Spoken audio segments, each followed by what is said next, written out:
Si vous posez la question autour de vous, combien y a-t-il de races sur la Terre, la réponse est à peu près toujours la même. Il y en aurait 4, chacune déterminée par la couleur de la peau et chacune correspondant à un continent. Eh bien, ce que je vous raconte là est complètement faux. Le problème, c'est qu'un très grand nombre d'entre nous pensent cela, et pire encore, les races pourraient ne pas être tout à fait égales entre elles. Alors comment est-ce qu'on est arrivé à croire cela, et à le croire encore aujourd'hui, faisant vivre ainsi en permanence le racisme? En fait, il y a de nombreuses couches de racisme dans l'histoire des hommes. Le racisme est donc dans nos mémoires. Et bien, c'est de cela dont je voudrais vous parler aujourd'hui. Regardez cette carte ethnographique du monde. Elle vient d'un atlas de 1907 du géographe français Vidal de Lablache, et l'on y constate la corrélation entre continents et prétendues races qui s'y rattachent. Il y en aurait 9, et on repère notamment sur le continent africain et dans une partie de l'Asie les nègres et négroïdes, je cite la légende, la race mongoloïde, les Européens en Europe, Amérique du Nord, partiellement en Amérique du Sud et en Océanie, les Berbères et Arabes, les Pygmées d'Afrique, les Indiens d'Amérique, et enfin les races hyperboréennes dans le Grand Nord. Or, cette carte a été vue par des millions de jeunes Français, et ce jusqu'au milieu du XXe siècle. Et cet atlas allemand, de la même époque, donnait à peu près les mêmes informations. D'après ces cartes, l'espèce humaine est divisée en races, c'est-à-dire des populations qui se distinguent les unes des autres par certains traits héréditaires, comme la couleur de la peau, qui est la différence la plus visible. Ce type de catégorisation remonte aux travaux de naturalistes comme le français Buffon ou le suédois Linné. Il s'agit au XVIIIe siècle, en pleine période des Lumières, de définir, de classer. Par exemple, Carl von Linné, dans Systema Natura, définit 4 variétés d'Homo sapiens, auxquelles il associe une couleur de peau et même des caractéristiques précises. Homo asiaticus, jaune pâle, mélancolique, rigide. Homo afer, noir, flegmatique, décontracté. Homo europaeus, blanc, sanguin, musculaire. Homo americanus, rouge, colérique et droit. Ensuite, la couleur de la peau n'est pas le seul critère à être utilisé par les savants de l'époque. Dans cet ouvrage de 1801, Histoire naturelle du genre humain, on trouve cette illustration montrant 3 profils, de l'Apollon de la statuaire grecque à l'orang-outang, en passant par le nègre, je cite la légende, et dans cette représentation, le nègre forme le chaînon manquant entre le singe et l'idéal humain. Apparaît ainsi vers le milieu du XIXe siècle une nouvelle science qui a pour objectif de mesurer ces différences entre les hommes pour créer des catégories et ensuite les hiérarchiser. Par exemple en s'appuyant sur l'anthropométrie et la craniométrie. Le représentant de ce courant en France est Paul Broca. L'anthropologue allemand Blumenbach, lui, identifie 5 races. On lui doit la dénomination de variété caucasienne, c'est-à-dire blanche, et Blumenbach estimera que la race noire est perfectible. Les théories raciales se voient ainsi confortées par les apports de la science au XVIIIe et XIXe siècle et peuvent ensuite se diffuser largement. Par exemple, le manuel scolaire Le Tour de France par 2 enfants nous enseigne qu'il y a 4 races et que la race blanche est, je cite, la plus parfaite des races humaines. Et songez qu'entre 1877 et 1977, ce livre est vendu à 8,5 millions d'exemplaires, soit autant d'enfants qui assimilent ces idées-là à l'école. Et ces enfants ont été nos grands-parents, ou peut-être même nos propres parents. Alors cela explique évidemment en partie comment nous avons été conduits à penser de façon aussi fausse. Poursuivons notre remontée dans l'histoire. Au XVe siècle, le prince catholique portugais Henri le Navigateur conçoit de nouveaux types de navires, les caravelles. Et grâce à ces caravelles, Bartolomé Dias, Christophe Colomb, Vasco de Gama, Francisco Cabral, Magellan vont réaliser pour le compte du Portugal et de l'Espagne ce qui est vu par les Européens comme les grandes découvertes.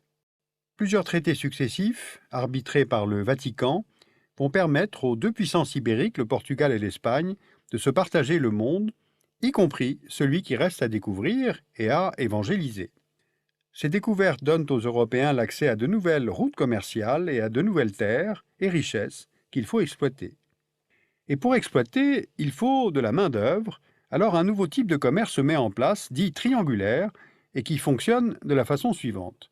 Les commerçants européens vont chercher des esclaves en Afrique, les emmènent de force dans le Nouveau Monde et rapatrie ensuite les bénéfices tirés de cette force de travail gratuite vers les monarchies européennes. Ce commerce des Noirs, cette traite négrière, est un événement économique majeur dans l'histoire. Par sa durée, près de 400 ans, du XVIe au XIXe siècle, par son ampleur, entre 25 et 30 millions de personnes déportées, par son impact géographique et sociétal aux États-Unis, dans les Caraïbes, au Brésil et évidemment sur le continent africain lui-même. Et en fait, l'impact est bien plus qu'économique. Il est dans les mémoires, il est dans nos imaginaires. Au début du XVIIIe siècle, par exemple, les termes noirs et esclaves deviennent synonymes dans certains dictionnaires français.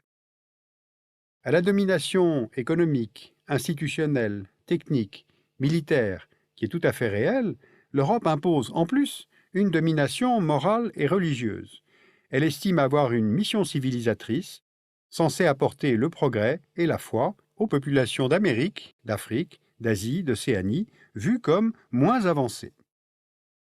Une grande partie du monde est colonisée, et le partage de la quasi-totalité du continent africain entre puissances européennes à la conférence de Berlin de 1885 a été, à cet égard, tout à fait emblématique. 20 ans plus tard, en 1914, à la veille de la Première Guerre mondiale, voici à quoi ressemble le monde politique. On repère les empires contrôlés par la France, le Royaume-Uni, l'Espagne, le Portugal, les Pays-Bas, la Belgique, l'Allemagne, l'Italie. Ces puissances captent les ressources tout en expliquant au monde entier qu'il y a un sens unidirectionnel au progrès. Mais les Européens ne sont pas les seuls. On retrouve au Japon cette idée de supériorité et de mission impériale, l'empire du soleil levant partant à la conquête d'abord de Formose, de la Corée, du Manchukuo en Chine, puis un peu plus tard de l'Asie du Sud-Est. En Europe, l'idéologie nazie développe à l'extrême cette certitude qu'il y a des races et que la race aryenne est supérieure. Entre 1939 et 1945, le national-socialisme applique en Allemagne et dans le reste de l'Europe l'extermination systématique des Juifs, mais aussi des Tziganes, des Noirs, des Métis, des homosexuels, des handicapés, soit tout ce qui s'écarte de l'idéal aryen de la race. Donc on a encore cette idée de l'infériorité des autres. Du fait du nazisme, l'Europe se suicide, mais cela forme sans doute un tournant. La pensée et le discours sur la race aryenne, l'horreur soulevée par l'antisémitisme et par la Deuxième Guerre mondiale elle-même, vont faire évoluer la pensée sur la supériorité raciale du blanc. En 1945, les vainqueurs organisent un tribunal à Nuremberg pour juger le nazisme et son racisme fondamental. Et en même temps, les États-Unis, principal vainqueur de 1945, semblent immobiles à l'intérieur de leur propre pays. Alors pourquoi? Il faut se souvenir de la guerre civile américaine. Elle débute en 1861. On repère sur la carte les 11 États américains qui font sécession de l'Union, voulant conserver les esclaves noirs comme force économique gratuite. Les confédérés vont perdre la guerre, l'esclavage est aboli, mais les lois raciales ségrégationnistes imposent quasiment dans tous les États américains la séparation entre blancs et noirs, à la fois dans l'espace public, les bus, les écoles, ou l'espace privé, comme par exemple l'interdiction du mariage interracial. Et dans certains États, comme celui de Washington, les lois s'appliquent aussi aux peuples indiens. Eh bien, ces lois vont demeurer en vigueur très tard dans le XXe siècle. Le Civil Rights Act y met en principe un terme seulement en 1964. Et depuis, il aura fallu donc 50 ans, soit 2 générations, entre l'abolition du racisme officiel et l'élection en 2008 d'un président américain noir. Ce qui ne fait pas disparaître pour autant le racisme aux États-Unis. L'autre paradoxe se trouve dans ce même calendrier de la deuxième moitié du XXe siècle. Alors que le processus des décolonisations est partout en route, le racisme institutionnalisé se poursuit en Afrique du Sud, en legs direct des idées coloniales européennes. Car on a en Afrique du Sud toute une société organisée en fonction de l'apartheid, c'est-à-dire cette ségrégation qu'il convient de maintenir entre les Noirs et les Blancs, qui sont les descendants des colons néerlandais et britanniques. En 1951, le pays crée 10 Bantoustans, c'est-à-dire 10 États réservés aux Noirs, traduisant ainsi dans le territoire le développement séparé des races. Cette ségrégation assumée et affirmée va durer 43 ans en Afrique du Sud, le pays jouant pour Washington un rôle de rempart contre l'influence soviétique sur le continent africain. Il aura donc fallu attendre, non pas que les idées de supériorité aient évolué, mais que la guerre froide prenne fin pour que cesse l'apartheid. En vous évoquant ces quelques étapes et les mémoires qu'elles ont laissées, j'ai voulu vous faire bien mesurer la grande épaisseur historique du racisme. Aujourd'hui, on sait que le génome humain n'est ni blanc, ni noir, ni jaune. L'espèce humaine est une, et les êtres humains qui peuplent la planète partagent tous une origine commune. L'Homo sapiens a émergé il y a environ 150 000 ans en Afrique tropicale, puis il a peu à peu migré hors de ce continent il y a 60 000 ans, pour venir ensuite coloniser l'ensemble de la planète au cours des millénaires qui ont suivi. Cette dernière carte nous montre la répartition moyenne des couleurs de peau dans le monde. Les variations de couleurs, claires ou foncées, sont le résultat de l'adaptation du corps humain aux conditions environnementales et climatiques. La couleur dépend de la concentration de la mélanine, c'est un pigment produit par les cellules de la peau en fonction de l'exposition au soleil. La peau foncée offre une protection contre le soleil, puis elle s'éclaircit progressivement en montant vers les latitudes plus élevées. Elle s'adapte ainsi à l'ensoleillement qui est moindre et permet la synthèse d'une vitamine de croissance, la vitamine D. Cette carte a bien sûr cessé d'être exacte, elle a évolué avec les migrations, les voyages, les brassages et les métissages des populations, donc la mondialisation. Les avancées de la biologie, de la génétique, de l'archéologie ont donc permis d'établir qu'il n'y avait pas de hiérarchie entre les peuples.